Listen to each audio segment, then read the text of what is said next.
सोचिए, आज से करीब 2300 साल पहले का भारत, पूरा देश छोटे छोटे राज्यों में बटा हुआ था। हर तरफ लड़ाइयां हो रही थी और विदेशी भी भारत पर नजर गड़ाए बैठे थे। ऐसे समय में एक ऐसा लड़का सामने आया जिसके पास ना कोई बड़ा राज था, ना सेना और ना ही कोई ताकत, लेकिन उसी लड़के ने आगे चलकर भारत का पहला विशाल साम्राज्य खड़ा कर दिया। उसका नाम था सम्राट चंद्रगुप्त मौर्य। तो दोस्तों, आज की इस वीडियो में हम जानेंगे चंद्रगुप्त मौर्य के जीवन काल के बारे में। चंद्रगुप्त मौर्य का जन्म लगभग 350 ईसा पूर्व माना जाता है।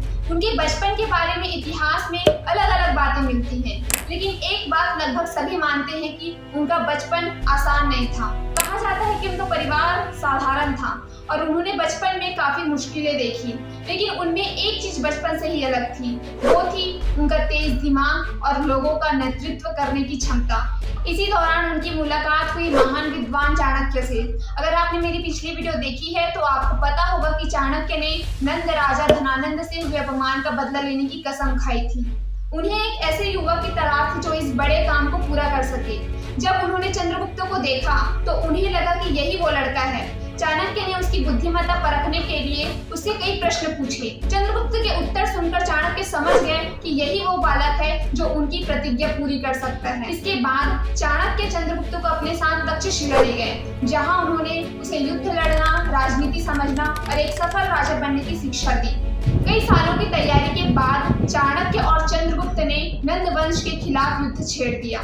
शुरुआत में उन्हें कई मुश्किलों का सामना करना पड़ा, लेकिन आखिरकार 321 ईसा पूर्व के आसपास उन्होंने पाटलिपुत्र पर कब्जा कर लिया और यहीं से मौर्य साम्राज्य की शुरुआत हुई। सोचिए, जिस लड़के के पास कभी कुछ नहीं था, वही करीब 20 से 25 साल की उम्र में पूरे भारत के सबसे ताकतवर राजाओं में शामिल हो गया। लेकिन चंद्रगुप्त यही नहीं रुके। कुछ समय बाद उनका सामना हुआ अलेक्जेंडर के सेनापति सेल्यूकस निकेटर से। दोनों के बीच युद्ध हुआ और आखिरकार जीत चंद्रगुप्त की ही हुई। समझौते के बाद सेल्यूकस ने अफगानिस्तान और आसपास के कई इलाके चंद्रगुप्त को दे दिए। बदले में चंद्रगुप्त ने उसे 500 युद्ध हाथी दिए। अब मौर्य साम्राज्य उत्तर में हिमालय से लेकर पश्चिम में अफगानिस्तान और दक्षिण में कर्नाटक तक फैल चुका था। चंद्रगुप्त सिर्फ युद्ध जीतने वाले राजा नहीं थे, बल्कि एक बेहतरीन शासक भी थे। उन्होंने मजबूत सेना बनाई, जासूसी व्यवस्था शुरू की, व्यापार को बढ़ावा दिया और किसानों के लिए भी कई अच्छे काम किए। यूनानी राजपूत मेगास्थनीज ने अपनी किताब में लिखा है कि पाटलिपुत्र उस समय दुनिया के सबसे व्यवस्थित और खूबसूरत शहरों में से एक था। तकरीबन 24 साल तक राज करने के बाद चंद्रगुप्त ने अपना सिंहासन अपने बेटे बिंदुसार को सौंप दिया। जैन परंपरा के अनुसार उन्होंने जैन धर्म अपनाया और भद्रबाहु जैसे जैन आचार्य के साथ कर्नाटक के श्रवण बेलगोला चले गए। वहां उन्होंने संलेखना यानी उपवास से मृत्यु का रास्ता चुना।